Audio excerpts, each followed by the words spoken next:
کچھ گناہ تو ایسے ہوتے ہیں کہ جب انسان سے وہ گناہ سرزد ہوتے ہیں تو یہ زمین اللہ سے کہتی ہے کہ اللہ اجازت دے اس بندے کو میں اپنے اندر لے لیتا ہوں. اور کچھ گناہ تو ایسے ہوتے ہیں جو انسان کو بالکل جہنم کے کنارے تک لے جاتے ہیں، جبکہ کچھ گناہ ایسے ہوتے ہیں جو انسان کو اپنی نظروں میں گرا دیتے ہیں. تو گناہوں سے بہت بڑا لاس ہوتا ہے ہمارا. آپ صرف گناہوں کے مزے کو نہ دیکھیں، گناہوں کی کامیابی کو نہ دیکھیں، گناہوں کے نقصان کو بھی کبھی کبھار سامنے رکھ کر سوچا کریں. اینی جب بھی آپ اپنے حق میں ایسا کوئی ظلم کریں تو اس کے بعد اللہ کے پاس جایا کریں، اللہ کو منایا کریں. زمین کے جس ٹکڑے پر آپ سے گناہ ہو اسی ٹکڑے پر توبہ بھی کیا کریں. جس جگہ آپ سے گناہ ہو اسی جگہ اللہ سے توبہ کریں. جس دن آپ سے گناہ ہو اس دن اللہ سے توبہ کریں، تاکہ کل قیامت کے دن جب یہ زمین آپ کے گناہوں کی گواہی دے گی نا تو ساتھ میں یہ بھی کہے کہ اللہ کچھ دیر بعد اس نے توبہ بھی کی تھی. اور اللہ جب دیکھتا ہے کہ یہ واقعی معافی کا طلبگار ہے، یہ واقعی اس گناہ کے بوجھ کو اٹھا نہیں پا رہا، اس کی وجہ سے اس کی ساری زندگی ڈسٹرب ہے، تو اللہ اس کے گناہوں کو معاف کر دیتا ہے. اور گناہ سے توبہ کرنے والا ایسا ہے جیسے اس نے کبھی وہ گناہ کیا ہی نہ ہو. ہماری غلطی یہ ہے، ہمارا سٹریس یہ ہے کہ ہم گناہ تو کرتے ہیں، جو کہ بری بات ہے، نہیں کرنی چاہیے، کیونکہ اس کی مثال اپنے پیروں پر خود کلہاڑی مارنے کے برابر ہے. لیکن چلو گناہ ہو گیا، انسان ہے، ہو جاتا ہے. اس کی بڑی غلطی یہ ہے کہ گناہ کرنے کے بعد یہ توبہ نہیں کرتا. توبہ نہ کرنے کی وجہ سے انسان کی زندگی ڈسٹرب رہتی ہے. آپ کو بزنس میں لاس ہوا اور کسی اپنے نے آ کر آپ کا وہ لاس ریکور کر دیا تو آپ کا غم ہلکا ہو جائے گا، آپ اپنے لاس کو بھول جائیں گے. لیکن اگر وہ لاس کسی نے ریکور نہ کیا تو وہ غم مہینوں تک آپ کے ذہن میں گھومتا پھرتا رہے گا، اور اس غم کی وجہ سے آپ کی زندگی ڈسٹرب ہو جائے گی. کھانا کھاتے ہوئے بھی یاد آئے، نہ کسی سے پراپر طریقے سے بات کرو گے، نہ کچھ، سارا دن بس سوچتے رہو گے. یقین مانیں گناہوں کو اور بے حیائیوں کو کرنے کے بعد آپ اپنے ایمان کا بہت بڑا لاس کرتے ہیں. تو میرے بھائیوں اور میری بہنوں، اپنی جانوں پر تھوڑا سا رحم کر لو.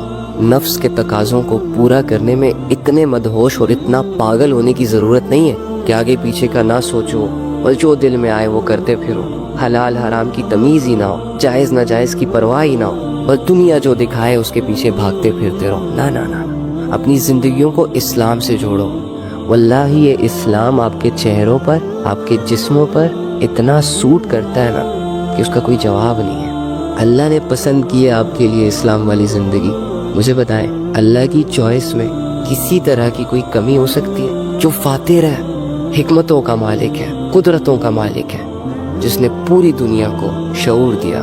دنیا کے پاس بہت چھوٹا سا دماغ ہے. دنیا کے دماغوں نے جو فیصلے کر رکھے ہیں نا، ان کے پاس بہت تھوڑا سا ایکسپیرینس ہے. میرا دل تو چاہتا ہے کہ میں ایک لڑکے کو ایسے جھنجھوڑوں کہ ہوش کرو، مرنا ہے، جانا ہے اس دنیا سے، کچھ کرو آخرت کے لیے. ایک دو لڑکیاں ان کی فرینڈ بن جائے نا، پھر ماں کی 10 آوازوں کو اگنور کریں گے اور گرل فرینڈ کے ایک میسج کو اگنور کرنا اپنے لیے جرم سمجھیں گے.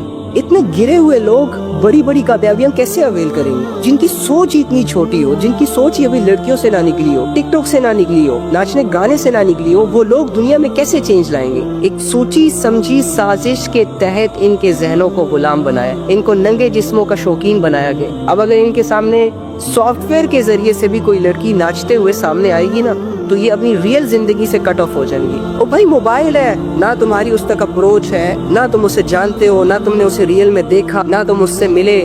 اس کے باوجود کچھ لوگوں نے گھنٹوں گھنٹے صرف اپنی آنکھوں کی لذتوں کو پورا کرنا ہوتا ہے، اور آنکھوں کی لذتوں کو پورا کرتے کرتے اللہ کے وہ احکامات جو کہ یہ ریئل میں کر سکتے ہیں، جو کہ یہ فزیکلی کر سکتے ہیں، ان کو اگنور کر دیں گے.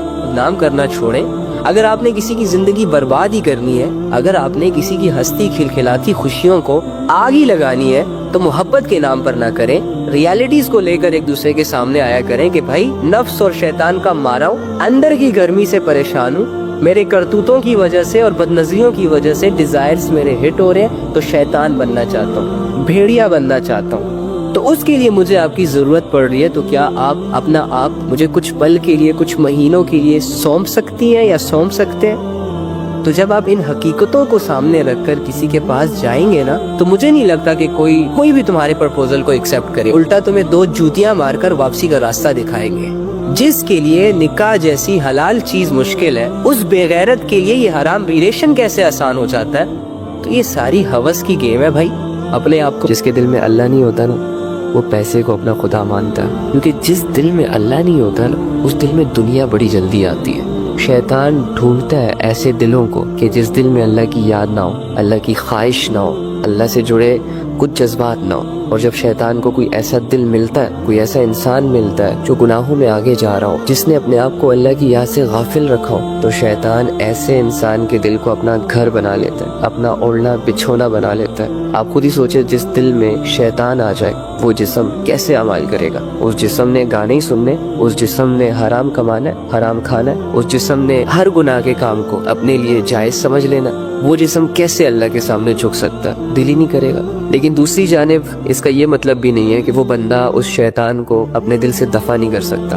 ایک توبہ، ایک ارادہ، ایک سوچ، اگر وہ تھوڑی سی کوشش کر کے اپنے اللہ کے بارے میں سوچ لے، اپنے اللہ کو سمجھ لے، تو شیطان پر قیامت ٹوٹتی ہے۔ وہ جس دل کو اپنا گھر سمجھ رہا ہوتا ہے نا، اسی دل میں رہنے سے اسے خوف آنا شروع ہو جاتا ہے۔ اللہ تو آپ کا صرف وہ پہلا قدم دیکھنا چاہتا ہے جو آپ اس کی طرف بڑھاؤ گے۔ جس دن آپ اللہ کی طرف پہلا قدم بڑھانے میں کامیاب ہو گئے، اس دن اللہ آپ کی طرف چل کر آئے گا۔ تو جس کی طرف اللہ چل کر آتا ہے نا، تو اس بندے کو اللہ رب العزت کبھی بھی کسی اور کے حوالے نہیں کر سکتا۔ ان گناہوں کی وجہ سے اور اس سو کولڈ شہرتوں کی وجہ سے اپنے اللہ کو لائٹ مت لے۔ یار تم ایک دفعہ اللہ کی طرف آ کر تو دیکھو، مزہ نہ آیا نا تو واپس چلے جانا۔ تم ایک دفعہ اللہ کے لیے یہ ساری چیزیں چھوڑ دو جو تمہیں مشکل لگ رہی ہے لیکن مشکل ہے نہیں، پھر تم خود ہی دیکھو گے 10 سال بعد بھی اگر تمہیں اس فیصلے پر کوئی پچھتاوا ہوا نا تو آ کے میرا گریبان پکڑ لینا۔ جس نے بھی اللہ کے لیے سٹیپس اٹھائے ہیں نا، تو اللہ رب العزت نے اسے دھکا نہیں دیا، ہمیشہ اسے تھاما ہے اور ذلتوں کی گہرائیوں سے نکال کر عزتوں کے تاج پھیلائے ہیں۔ کیا اس اللہ کے خزانے اتنے محدود ہیں کہ وہ صرف 2-4 لوگوں کے گناہ معاف کر سکتے؟ یار شرم کرو تھوڑی سی، لباس تم نے مسجدوں والا پہنا ہوا ہے اور راستے تمہاری کلبوں کی طرف ہے، کیوں بدنام کر رہے ہو اسلام کو؟ یار ناچنے کا بہت شوق ہے تو ناچو کمروں میں، اتنا ناچو اتنا ناچو اتنا ناچو کہ تم لوگوں کے پسینے خشک ہو جائے۔ لوگوں کے سامنے کیوں ناچتے ہو؟ مذاق بنا کے رکھے ہوئے اپنی زندگیوں کو۔ تمہیں تمہاری زندگی کا اختیار دیا گیا ہے، تم جو مرضی اپنی زندگی کے ساتھ کرو، لیکن اسلام کو ذلیل اور بدنام کرنے کا اختیار تمہارے پاس نہیں ہے۔ تم لا الہ الا اللہ کا اقرار کر کے ناچ نہیں سکتے لوگوں کے سامنے، کنسرٹس ارینج نہیں کر سکتے پارکوں میں، کلبوں میں، مسلمان لوگوں کو کی بے حیائی کی مجلسوں میں دعوت نہیں دے سکتے تم۔ یہ بہت بڑا جرم ہے۔ دنیا بھری تمہیں جیلوں کی سرابوں کے اندر نہیں کر رہی، لیکن اللہ کی نظر میں یہ بہت بڑا جرم ہے کہ کوئی انسان یہ دعویٰ کرے کہ میں اللہ والا ہوں، میں مسلمان ہوں، اس کے باوجود اس کے ایکشنز نان مسلموں سے ملتے ہو۔ نان مسلم اگر اسلام کے خلاف کچھ کرتے ہیں تو یہ اتنا بڑا گناہ نہیں ہے، لیکن اگر مسلمان اسلام کے خلاف کچھ بھی کرے یہ اس کا سب سے بڑا جرم ہے۔ 10-10 لاکھ کا سیٹ اپ بنایا ہوا ہے ان لوگوں نے، بغیرتوں نے، صرف اپنی بے حیائیوں کو پروموٹ کرنے کے لیے، اسلام کے اگینسٹ کام کرنے کے لیے، اور تم لوگوں نے صرف 2-2 لاکھ کے موبائل اپنی نمائش کے لیے دیے ہوئے۔ کبھی آواز نہ اٹھانا، کبھی معاشرے کی اصلاح نہ کرنا، بیٹھے رہنا، بھیگی بلیاں بن جاؤ سارے۔ کمانے کے لیے آئے ہو اس دنیا میں، خوب کماؤ، انکریز کرو اپنا بینک بیلنس، اگنور کرو نبی کی بات کو جو اس نے یہ کہا کہ رزق تو وہی ہے جسے تم استعمال کر لو۔ اوپینین لے آؤ نبی صلی اللہ علیہ وآلہ وسلم کی اس کال کے سامنے کی، یا رسول اللہ وہ رزق وہ نہیں جسے بندہ استعمال کرے، اصلی دولت تو وہ ہے یا رسول اللہ جو بینکوں میں پڑی ہو، جو صندوقوں میں رکھی ہو، جسے لوگ اس لگائے ہو ہم نے۔ اصلی دولت تو یا رسول اللہ یہ ہے، سٹیٹس تو اس کی وجہ سے بنتا ہے۔ قرآن نے تو یہ کہا ہے کہ نبی صلی اللہ علیہ وآلہ وسلم کی آواز سے بھی اپنی آواز کو اونچا نہ کرو، ٹھیک ہے؟ لیکن ہم لوگ کیا کر رہے ہیں؟ نبی کے اوپینینز کے سامنے اپنے اوپینینز لا کے کھڑے کر کے نبی کو یہ بتا رہے کہ یا رسول اللہ نہیں، ایسا نہیں ہو سکتا ہے، ایسے ہوگا۔ لعنت!